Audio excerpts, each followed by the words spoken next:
അപ്പോൾ കഴിഞ്ഞ ക്ലാസ്സിൽ നമ്മൾ പേജ് നമ്പർ 156 വരെയായിരുന്നു പഠിച്ചത്. അതായത് കുറച്ച് ദിവസമായി നമ്മൾ ക്ലാസ്സിൽ കയറിയിട്ട്. അപ്പോൾ നമ്മൾ പേജ് 156 വരെയായിരുന്നു പഠിച്ചത്. അപ്പം എന്താണെന്ന് എല്ലാവരും ഓർക്കുന്നുണ്ടോ എന്ന് അറിയത്തില്ല. പേജ് നമ്പർ 155 മാനേജിങ് കമൻസ് ഒക്കെ ആയിരുന്നു നമ്മൾ ലാസ്റ്റ് പഠിച്ചത്. ഇനിയിപ്പം നമുക്ക് പഠിക്കാനുള്ളത് clear contents in a cell. Page number 156 തന്നെ ക്ലിയർ കണ്ടൻസ് ഇൻ എ സെല്ലാണ് ഇനി നമുക്ക് പഠിക്കാനുള്ളത്. അപ്പം നമുക്ക് നോക്കാം അല്ലേ. അപ്പം നമുക്ക് clear contents in a cell എന്ന് പറയുമ്പോൾ തന്നെ നമുക്കറിയാം, നമ്മൾ സെല്ലിൽ എഴുതി കൊടുത്തിരിക്കുന്ന കണ്ടന്റുകൾ ക്ലിയർ ചെയ്യാനുള്ള ഓപ്ഷനാണ് നമ്മൾ clear contents in a cell എന്ന് പറയുന്നത്. You can clear cells to remove all cell contents formats and their attachment. The clear cells remain blank unformatted cell on the worksheet. അപ്പോൾ എങ്ങനെയാണ് നമ്മളൊരു സെല്ല് ക്ലിയർ ചെയ്യുന്നതെന്നാണ് പഠിക്കുന്നത്. First one, select the cell, rows or columns you want to clear. On the home tab in the editing group, click the arrow next to clear button and do one of the following എന്നാണ് പറഞ്ഞേക്കുന്നത്. First one, നമുക്ക് ഏത് സെല്ലാണോ, raw ആണോ column ആണോ നമുക്ക് clear ചെയ്യാനുള്ളത് അത് select ചെയ്യുക. നെക്സ്റ്റ് നമ്മൾ ചെയ്യുന്നത് ഹോം ടാബിലെ തന്നെ എഡിറ്റിംഗ് ഗ്രൂപ്പിലെ തന്നെ ക്ലിയർ എന്ന് പറയുന്ന ഓപ്ഷൻ എടുക്കുകയാണ്. ക്ലിയർ ബട്ടൺ ക്ലിക്ക് ചെയ്യുകയാണ്. ഇത് ഹോം ടാബിലെ എഡിറ്റിംഗ് ഗ്രൂപ്പിലെ ക്ലിയർ ബട്ടൺ കൊടുക്കുകയാണ്. ഇതിനകത്ത് clear all, clear formats, clear contents, clear comments എന്ന് കൊടുത്തിട്ടുണ്ടല്ലേ. അപ്പോൾ first one clear all use ചെയ്യുന്നത് all contents, formats and comments that are contained in the select cells. അപ്പം നമ്മൾ സെലക്ട് ചെയ്തേക്കുന്ന സെൽസിലെ എല്ലാ കണ്ടൻസും ഫോർമാറ്റ്സും കമൻസും ഒക്കെ ക്ലിയർ ചെയ്യുന്നതിന് വേണ്ടിയാണ് നമ്മൾ ക്ലിയർ ഓൾ എന്ന് പറയുന്ന ഓപ്ഷൻ യൂസ് ചെയ്യുന്നത്. സെക്കൻഡ് ഓപ്ഷൻ ഉണ്ട് ക്ലിയർ ഫോർമാറ്റ്സ്. അപ്പോൾ നമ്മൾ ക്ലിയർ ഫോർമാറ്റ്സ് അപ്ലൈ ചെയ്യുന്നതെന്ന് പറഞ്ഞാൽ സെലക്റ്റഡ് സെല്ലിൻ്റെ തന്നെ ഫോർമാറ്റ്സ് മാത്രം ക്ലിയർ ചെയ്യുന്നതിന് വേണ്ടിയാണ് നമ്മൾ ക്ലിയർ ഫോർമാറ്റ്സ് യൂസ് ചെയ്യുന്നത്. അതുപോലെ തന്നെ ക്ലിയർ കണ്ടൻസ് ഉണ്ട്. ക്ലിയർ കണ്ടൻസ് എന്ന് പറയുമ്പോൾ നമ്മൾ കണ്ടന്റുകൾ മാത്രം, സെലക്റ്റഡ് സെൽസിലെ കണ്ടന്റുകൾ മാത്രം ക്ലിയർ ചെയ്യുന്നതിന് വേണ്ടിയാണ് നമ്മൾ ക്ലിയർ കണ്ടൻസ് എന്ന് പറയുന്ന ആ ഓപ്ഷൻ യൂസ് ചെയ്യുന്നത്. ഇനി നെക്സ്റ്റ് ഒരു ഓപ്ഷനും കൂടിയുണ്ട്, ക്ലിയർ കമൻസ്. അപ്പോൾ നമ്മൾ കമൻസ് ഒക്കെ എഴുതിയിട്ടുള്ള സെല്ലാണെങ്കിൽ അപ്പോൾ അതിൻ്റെ സെലക്റ്റഡ് ആയിട്ടുള്ള കമൻസ് മാത്രം ക്ലിയർ ചെയ്യുന്നതിന് വേണ്ടിയാണ് നമ്മൾ ക്ലിയർ കമൻസ് യൂസ് ചെയ്യുന്നത്. ഇങ്ങനെ clear all, clear formats, clear contents, clear comments, ഇങ്ങനെ കുറച്ച് ഓപ്ഷൻസ് ആണ് നമ്മൾ യൂസ് ചെയ്യുന്നത്. ഇനി ഇവിടെ ഒരു നോട്ട് കൊടുത്തിട്ടുണ്ടല്ലേ. അപ്പോൾ നോട്ടിനകത്ത് പറഞ്ഞേക്കുന്നത് if you click a cell and press delete or backspace you clear cell contents without removing any cell formats or cell comments. അപ്പോൾ നമുക്ക് നമ്മുടെ സെല്ലിലെ കണ്ടന്റുകൾ നമ്മൾ ഈ യൂസ് ചെയ്ത ഓപ്ഷൻ യൂസ് ചെയ്യാതെ തന്നെ നമുക്ക് മായ്ക്കാം.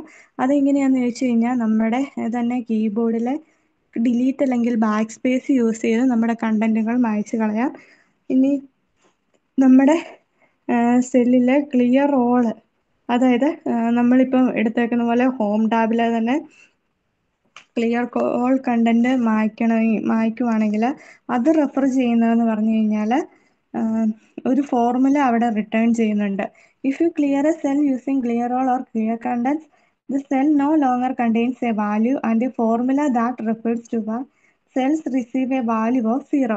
അപ്പം നമ്മൾ പറഞ്ഞേക്കുന്നത്, നമ്മൾ ഈ ക്ലിയർ സെൽ എന്ന് പറയുന്ന ഈ ഓപ്ഷൻ യൂസ് ചെയ്ത് ഹോം ടാബിലെ തന്നെ ഈ എഡിറ്റിംഗ് ഗ്രൂപ്പിലെ ക്ലിയർ എന്ന് പറയുന്ന ഈ ഓപ്ഷൻ യൂസ് ചെയ്ത് നമ്മൾ ക്ലിയർ ചെയ്ത് കഴിഞ്ഞ് കഴിഞ്ഞാൽ നമുക്ക് നമ്മുടെ സെല്ലിന് ഒരു ഫോർമുല അപ്ലൈ ചെയ്യുക എന്നാണ് പറയുന്നത്. അതായത് 0, ഒന്നുമില്ലാത്ത കേസാണല്ലോ അല്ലേ 0. അപ്പോൾ 0 എന്ന് പറയുന്ന ആ കമൻ്റ് ആയിരിക്കും പ്ലേസ് ആയി വരുന്നത്. ഇവിടെ ക്ലിയർ ഓൾ കൊടുത്ത് നോക്കിക്കേ, നമ്മുടെ കണ്ടന്റുകൾ ക്ലിയർ ആവുന്ന കാണാം കേട്ടോ. ക്ലിയർ ഓൾ ആയല്ലേ, ഫുള്ള് ക്ലിയർ ആയി. ഇനിയിപ്പം നെക്സ്റ്റ് നമ്മളോട് പറഞ്ഞേക്കുന്നത് നമുക്കിപ്പം സെൽസിനകത്തെ ഫുൾ സെല്ലുകൾ ഡിലീറ്റ് ചെയ്യണമെങ്കിൽ, അതായത് ഇതെന്ന് പറയുന്നത് ഒരു കോളം അല്ലേ. അപ്പം ഈ കണ്ടന്റുകൾ മൊത്തത്തോടെ ഡിലീറ്റ് ചെയ്യണമെങ്കിൽ നമ്മൾ എന്താ ചെയ്യേണ്ടതെന്നാണ് പറഞ്ഞേക്കുന്നത്. If you want to remove cells from worksheet and shift the surrounding cells, fill the space, you can select the cells, delete them. On the home tab in the cells group, click arrow next to delete, then click delete cells. അപ്പോൾ ഇങ്ങനെ നമുക്ക് ഒരു cell, ഒരു ഒന്നിൽ കൂടുതൽ columns അല്ലെങ്കിൽ rose delete ചെയ്യണമെങ്കിൽ നമ്മളിത് സെലക്ട് ചെയ്ത ഹോം ടാബിലെ തന്നെ ഡിലീറ്റ് എന്ന് പറയുന്ന ഡിലീറ്റ് സെൽസ് കൊടുത്തു കഴിഞ്ഞ് കഴിഞ്ഞാൽ നമ്മുടെ കണ്ടന്റ് മൊത്തത്തോടെ മാറും എന്നാണ് പറഞ്ഞേക്കുന്നത്. ഇനി നമ്മൾ വർക്ക്ഷീറ്റ് എങ്ങനെയാണ് സെൻറ്റർ ചെയ്യുന്നതെന്നാണ് പറഞ്ഞേക്കുന്നത്. അപ്പം അതിനുവേണ്ടി നമ്മൾ ഫയൽ ടാബിലെ ക്ലിക്ക് പ്രിൻ്റ് എന്ന് പറയുന്ന ഓപ്ഷനകത്ത് നോർമൽ മാർജിൻസ്, കസ്റ്റം മാർജിൻസ് ആയിട്ട് സെലക്ട് ചെയ്ത് കൊടുക്കണമെന്നാണ് പറഞ്ഞേക്കുന്നത്. അപ്പം ഇത് പേജ് ആക്സസ് 2000 ആക്സസ് അല്ല, ഇത് എക്സൽ 2007 ആണ് ഞാനിപ്പോൾ യൂസ് ചെയ്ത് നിങ്ങളെ കാണിക്കുന്നത്. അതുകൊണ്ട് തന്നെ ഞാൻ ഇതിനകത്തെ പേജ് ലേഔട്ട് മാറ്റണമെങ്കിൽ ഞാൻ ഈ മാർജിൻസിനകത്തു നിന്നാണ് കസ്റ്റം മാർജിൻസ് എടുക്കുന്നത്. ജസ്റ്റ് നിങ്ങളെ കാണിക്കാൻ വേണ്ടിയാണ്. അപ്പോൾ ഇതുപോലെ തന്നെയുള്ളൊരു ഡയലോഗ് ബോക്സ് വന്നു. ഇതിനകത്തെ മാർജിൻസ് ഹൊറിസോണ്ടലും വെർട്ടിക്കലും ടിക്ക് ചെയ്ത് കഴിഞ്ഞ് കഴിഞ്ഞാൽ ഇത് സെൻറ്ററിലായി, വർക്ക്ഷീറ്റ് സെൻറ്ററായി. ഇത്രേ ഉള്ളൂ കേട്ടോ. ഇനി നമുക്ക് പേജ് ബ്രേക്കിലേക്ക് പോകാം കേട്ടോ. പേജ് ബ്രേക്ക് എന്താണെന്ന് നിങ്ങൾക്ക് അറിയാമായിരിക്കും. നമുക്ക് എന്തെങ്കിലും കണ്ടന്റ് കഴിഞ്ഞ് കഴിയുമ്പോൾ നമുക്കൊരു ബ്രേക്ക് കൊടുക്കണമെങ്കിൽ, അല്ലെങ്കിൽ നമ്മുടെ സെല്ലുകളെ ഡിവൈഡ് ചെയ്യുന്നതിന് വേണ്ടിയാണ് നമ്മൾ പേജ് ബ്രേക്ക് യൂസ് ചെയ്യുന്നത്. Page breaks are divide that break a worksheet into separate pages for printing. Microsoft Excel insert automatic page break based on paper size, margin settings, scale option and positions of any manual page breaks that you insert. To print a worksheet with the exact number of pages that you want, you can adjust the page breaks in the worksheet before you print it. അപ്പം page break നമ്മൾ use ചെയ്യുന്നത് നമുക്ക് ഒരു specific part മാത്രം print ചെയ്താൽ മതി എന്നുള്ള സാഹചര്യത്തിലാണ് നമ്മൾ എക്സലിനകത്ത് പേജ് ബ്രേക്ക് യൂസ് ചെയ്യുന്നത്. അപ്പോൾ അത് എങ്ങനെയാണ് നമ്മൾ പേജ് ബ്രേക്ക് യൂസ് ചെയ്യുന്നതെന്നാണ് ഇവിടെ നെക്സ്റ്റ് പറഞ്ഞേക്കുന്ന tips. Although you can work with the page breaks in normal view, it is recommended that you use the page break preview view to adjust page breaks so that you can see how other changes that you make affect the automatic page breaks. For example, you can see how a change that you make to row height and column width affects the placement of automatic page breaks. To override the automatic page breaks in Excel insert, you can insert your manual page breaks, move existing manual page breaks, or delete manually inserted page breaks. You can also quickly remove all manually inserted page breaks. After you finish with the page breaks, you can return to normal view. അപ്പം നമ്മളോട് പറഞ്ഞേക്കുന്നത് നമ്മൾ page break add ചെയ്താലും നോർമലിലേക്ക് പോകണമെങ്കിൽ നമ്മൾ normal view എടുത്ത് നോക്കണമെന്നാണ് പറയുന്നത്. അപ്പം വ്യൂവിനകത്ത് ഇത് വ്യൂ ഓപ്ഷൻ അല്ലേ, ഇതിനകത്ത് നോർമൽ വ്യൂവിലാണ് ഇപ്പം കിടക്കുന്നത്. ഇപ്പം നമ്മൾ പേജ് ബ്രേക്ക് പ്രിവ്യൂ അപ്ലൈ ചെയ്തെന്ന് ഓർത്തോ. അപ്പോൾ ഇതിനകത്ത് ഒന്നുമില്ല അല്ലേ, നമ്മളൊന്നും കൊടുത്തിട്ടില്ലാത്തതുകൊണ്ടാണ് പേജ് ബ്രേക്ക് ഇവിടെ ഒന്നും കാണിക്കാത്തത്. അപ്പോൾ ഇവിടെ പ്രിവ്യൂ എടുത്ത് നോക്കി കഴിഞ്ഞപ്പോഴത്തേനും നമ്മുടെ നോർമൽ പേജ് അല്ലല്ലേ നിൽക്കുന്നത്. പിന്നെ ബാക്ക് പോകണമെങ്കിൽ നമ്മൾ വ്യൂവിനകത്ത് തന്നെ നോർമൽ പേജ് എടുക്കണം. അപ്പോൾ ഇത്രയും വെച്ചാണ് നമ്മുടെ എക്സൽ എന്ന് പറയുന്നത് ഡീഫോൾട്ടായിട്ട് ഓട്ടോമാറ്റിക് ആയിട്ട് പേജ് ബ്രേക്ക് ആയിട്ട് ഡിവൈഡ് ചെയ്തേക്കുന്നത്. അതായത് നമ്മൾ ജെ വരെ നമ്മൾ സാധാരണ പ്രിന്റ് കൊടുത്തു കഴിഞ്ഞാൽ ആ ജെ വരെയുള്ള റോസ് മാത്രമേ നമുക്ക് പ്രിന്റ് ആയിട്ട് കിട്ടത്തുള്ളൂ. അപ്പം അല്ലെങ്കിൽ നമ്മൾ തന്നെ പേജ് ബ്രേക്ക് ആഡ് ചെയ്യേണ്ടതുണ്ട്. അപ്പോൾ അതെങ്ങനെയാണ് ആഡ് ചെയ്യുന്നതെന്നാണ് ഇനി നെക്സ്റ്റ് നമ്മൾ പഠിക്കാൻ പോകുന്നത്. Click the worksheet you want to print on the view tab, workbook views, click page break preview. You can also click page break preview in the status bar. ഒന്നെങ്കിൽ നമുക്ക് view ടാബിനകത്തെ page break preview എടുത്തു കഴിഞ്ഞാൽ നമ്മുടെ page break കാണാൻ പറ്റും. പിന്നെ നമ്മൾ വെർട്ടിക്കൽ പേജ് ബ്രേക്ക് എങ്ങനെയാണ് ഇൻസേർട്ട് ചെയ്യുന്നതെന്നാണ് പറയുന്നത്. To insert a vertical page break, select the row below where you want A page break. To insert horizontal page break, the column to right of you want to insert the page break. ഇപ്പോൾ vertical എന്ന് പറയുമ്പോൾ എന്താ, vertical എന്ന് പറയുമ്പോൾ ഇങ്ങനെയല്ലേ, horizontal എന്ന് പറയുമ്പോൾ ഇങ്ങനെ. അപ്പോൾ വെർട്ടിക്കലി നമുക്ക് പേജ് ബ്രേക്ക് അപ്ലൈ ചെയ്യണമെങ്കിൽ നമുക്ക് ഏത് റോയുടെ താഴെയാണ് നമ്മൾ പേജ് ബ്രേക്ക് അപ്ലൈ ചെയ്യേണ്ടതെന്ന് സെലക്ട് ഇങ്ങനെ സെലക്ട് ചെയ്യുക കേട്ടോ. ഇനി എങ്ങനെയാണ് നമ്മൾ ബ്രേക്ക് അപ്ലൈ ചെയ്യുന്നത് നോക്കാം. അപ്പം ഇങ്ങനെ നമ്മൾ എന്താ പേജ് ലേഔട്ട് ടാബിനകത്തെ തന്നെ പേജ് ലേഔട്ടിനകത്തെ ബ്രേക്സ് എന്ന് പറയുന്ന ഓപ്ഷൻ എടുക്കുവാണ്. ഇൻസേർട്ട് പേജ് ബ്രേക്ക് അപ്ലൈ ചെയ്യുമ്പോൾ ഇവിടെ ഒരു ബ്രേക്ക് വന്നല്ലേ, മുകളിലായിട്ട് ബ്രേക്ക് വന്നു. അതുപോലെ തന്നെ നമ്മൾ കോളം, അതായത് വെർട്ടിക്കൽ വേസിൽ ബ്രേക്ക് അപ്ലൈ ചെയ്യുവാണ്. സെലക്ട് ചെയ്യുന്നു, അതുപോലെ തന്നെ ബ്രേക്സ് സെലക്ട് ചെയ്യുന്നു, ഇൻസേർട്ട് പേജ് ബ്രേക്ക്. അപ്പോൾ അതിനു മുമ്പ് നമുക്ക് പേജ് ബ്രേക്ക് വന്നു. ഇങ്ങനെ വേണമെങ്കിൽ നമുക്ക് പേജ് ബ്രേക്ക് ഇൻസേർട്ട് ചെയ്യാമെന്നാണ് പറഞ്ഞേക്കുന്നത്. If manual page breaks that you insert do not affect, it may be fit to scaling option has been selected on the page tab of page setup dialog box. To use manual page breaks, change the scaling to adjust instead. അപ്പോൾ page setup dialog ബോക്സിനകത്ത് നമുക്ക് വേണമെങ്കിൽ set ചെയ്ത് കൊടുക്കാമെന്നാണ് പറഞ്ഞേക്കുന്നത്. അപ്പോൾ അതിൻ്റെ ആവശ്യമില്ല. നമ്മുടെ പേജ് ബ്രേക്ക് വേണമെങ്കിൽ നമുക്ക് ഇതിനകത്ത് തന്നെ അപ്ലൈ ചെയ്ത് കൊടുക്കാമെന്നാണ് പറയുന്നത്. ഫിറ്റ് ടു എന്ന് പറയുന്നത് സ്കെയിലിംഗ് ഓപ്ഷൻ എന്ന് പറയുന്നത് ഫിറ്റ് ടു കൊടുത്താൽ മതി എന്നാണ് പറയുന്നത്.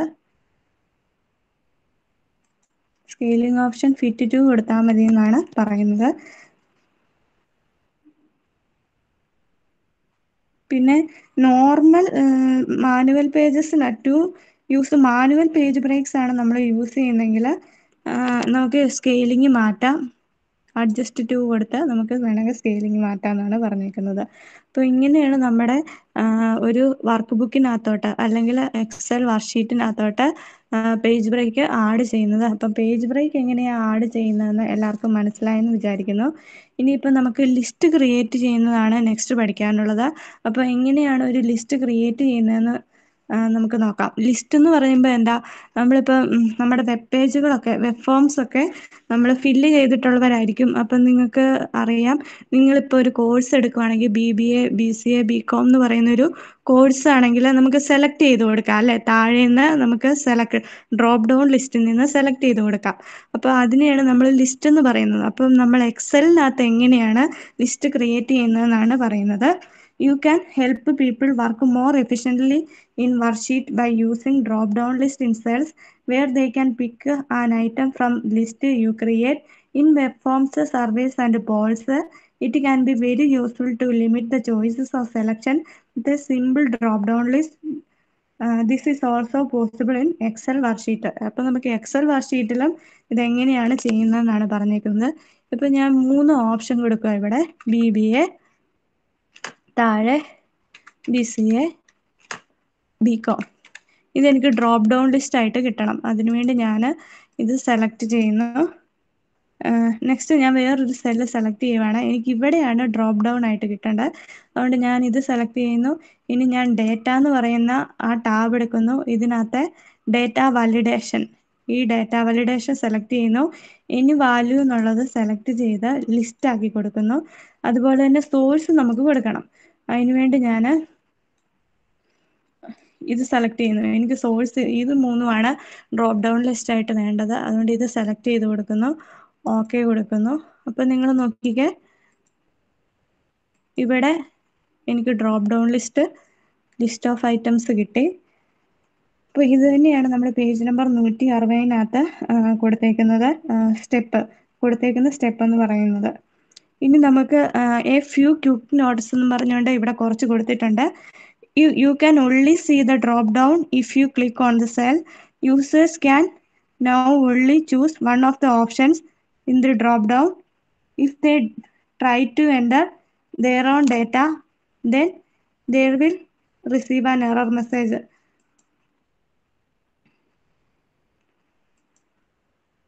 അപ്പോൾ നമുക്ക് നോക്കാം അല്ലേ.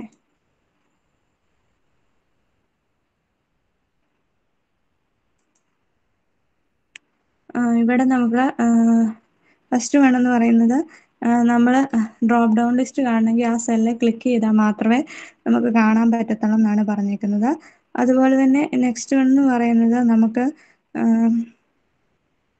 ഇത് കോപ്പി ചെയ്ത് പേസ്റ്റ് ചെയ്ത് എവിടെ വേണമെങ്കിലും നമുക്ക് പേസ്റ്റ് ചെയ്യാമെന്നാണ് പറഞ്ഞേക്കുന്നത്. അതിനുവേണ്ടി ഞാൻ സെലക്ട് ചെയ്യുന്നു, കോപ്പി ചെയ്യുന്നു, പേസ്റ്റ് കൊടുക്കുന്നു. അപ്പം ഈ സെല്ല് തന്നെ എനിക്ക് ഇവിടെ അതുപോലെ തന്നെ ഒരു ഡ്രോപ്പ് ഡൗൺ ലിസ്റ്റ് കിട്ടിയല്ലേ. അപ്പം ഈ സെല്ലിൻ്റെ സ്ഥാനത്ത് നമ്മൾ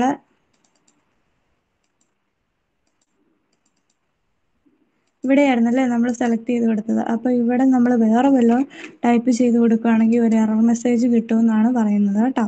അപ്പോൾ ഇത് മൂന്നുമാണ് നമ്മളോട് ക്രിയേറ്റ് ലിസ്റ്റിന് വേണ്ടി പറഞ്ഞേക്കുന്നത്. ഇനി നമുക്ക് ഡേറ്റ സോർട്ട് ചെയ്യുന്നതിനുള്ള ഓപ്ഷൻ. സോർട്ടിംഗ് എന്ന് പറഞ്ഞു കഴിഞ്ഞാൽ എല്ലാവർക്കും അറിയാം, നമ്മൾ നമ്മുടെ ഇൻഫർമേഷനെ, നമ്മൾ സെല്ലിനകത്ത് കൊടുക്കുന്ന ഇൻഫർമേഷനെ മീനിങ് ഫുൾ ഫോമിലേക്ക് മാറ്റുന്നതാണ് സോർട്ട് ചെയ്യുക എന്ന് പറയുന്നത്. അപ്പം ടെക്സ്റ്റ് നിങ്ങൾ വായിച്ചോളുക. എങ്ങനെയാണ് സോർട്ട് ചെയ്യുന്നതെന്ന് നമുക്ക് നോക്കാം. അപ്പം ഈ ഡാറ്റ തന്നെയാണ് എനിക്ക് സോർട്ട് ചെയ്യേണ്ടെങ്കിൽ, അല്ലെങ്കിൽ ഞാൻ വെറുതെ കൊടുക്കുക കേട്ടോ, വെറുതെ കൊടുക്കുക. എനിക്ക് ഈ ഡാറ്റയാണ് സോർട്ട് ചെയ്യേണ്ടത്. അപ്പം ഞാൻ സോർട്ട് ചെയ്യുന്നത് എങ്ങനെയാണെന്നാണ് പറഞ്ഞേക്കുന്നത്. First one, sort quickly and easily എങ്ങനെയാണ് സോർട്ട് ചെയ്യുന്നതെന്നാണ് പറഞ്ഞേക്കുന്നത്.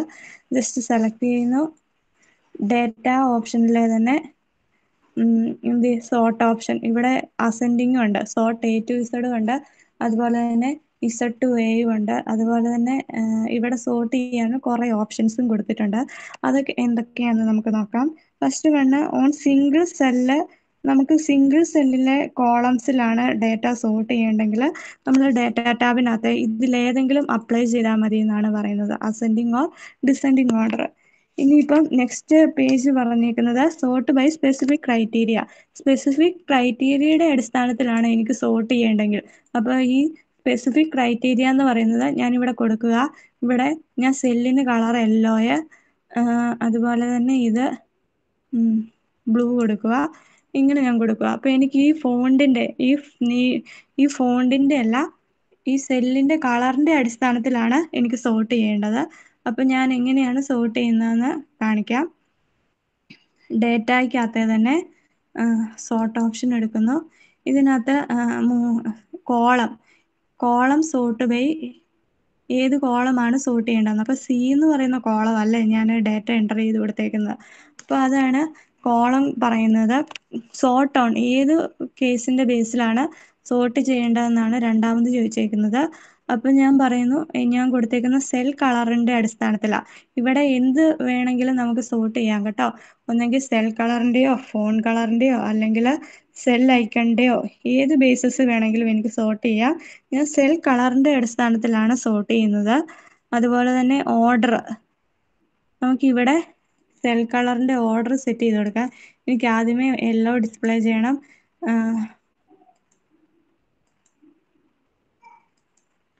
ഇനി നെക്സ്റ്റ് അതുപോലെ തന്നെ ടോപ്പിലാണ് എനിക്ക് യെല്ലോ പ്ലേസ് ചെയ്യണമെങ്കിൽ ഞാൻ ഓൺ ടോപ്പ് കൊടുക്കുന്നു, അല്ലെങ്കിൽ ബോട്ടം. ഓക്കെ ക്ലിക്ക് ചെയ്യുമ്പോഴത്തേനും ഈ സെൽ കളറിൻ്റെ അടിസ്ഥാനത്തിൽ എൻ്റെ കോളംസ് സോർട്ട് ചെയ്തേക്കുന്നത് കാണാം.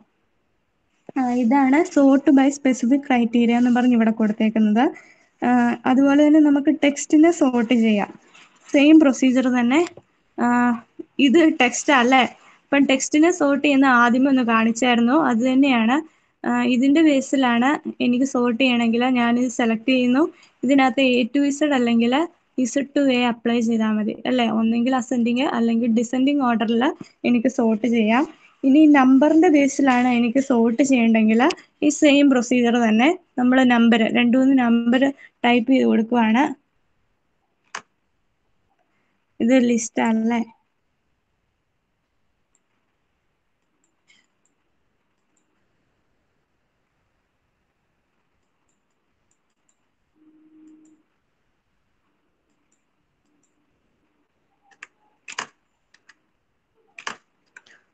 അപ്പോൾ ഇങ്ങനെയാണ് എനിക്ക് സോർട്ട് ചെയ്യേണ്ടെങ്കിൽ ഞാൻ സെലക്ട് ചെയ്യുന്നു, ഈ സെയിം കേസ് തന്നെ അപ്ലൈ ചെയ്യുന്നു. ഇനിയിപ്പം ഡേറ്റ്സ് ടൈംസ് ഈ സെയിം പ്രൊസീജിയർ തന്നെയാണ്. ഡേറ്റും ടൈംസും യൂസ് ചെയ്യുന്നത്. അതുപോലെ തന്നെ sort by more than 1 column or row. എനിക്ക് 2 കോളം അല്ലെങ്കിൽ റോ ഒരുമിച്ച് സോർട്ട് ചെയ്യണം. അതിനുള്ള കേസാണ് ഇവിടെ പറഞ്ഞേക്കുന്നത്. അത് ഞാൻ സെലക്ട് ചെയ്യുന്നു, ഈ സെയിം പ്രൊസീജിയർ തന്നെ അപ്ലൈ ചെയ്യുന്നു.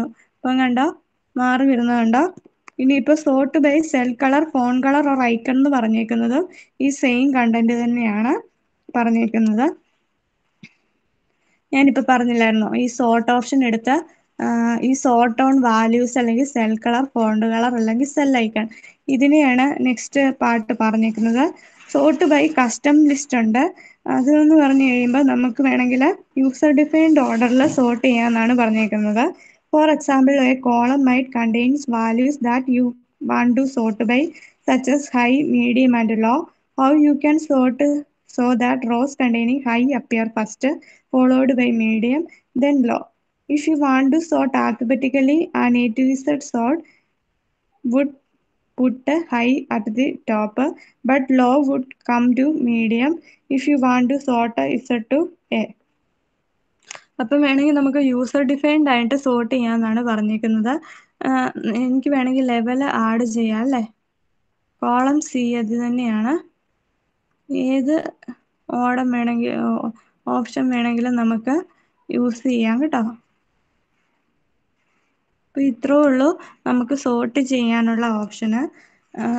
ഒന്നെങ്കിൽ നമുക്ക് സോർട്ട് എന്ന് പറയുന്നത് ഡയറക്റ്റ്ലി എ ടു ഇസഡ് അല്ലെങ്കിൽ ഇസഡ് ടു എ അപ്ലൈ ചെയ്യാം, അല്ലെങ്കിൽ സ്പെസിഫിക് ക്രൈറ്റീരിയയുടെ യൂസിൽ സോർട്ട് ചെയ്യാം.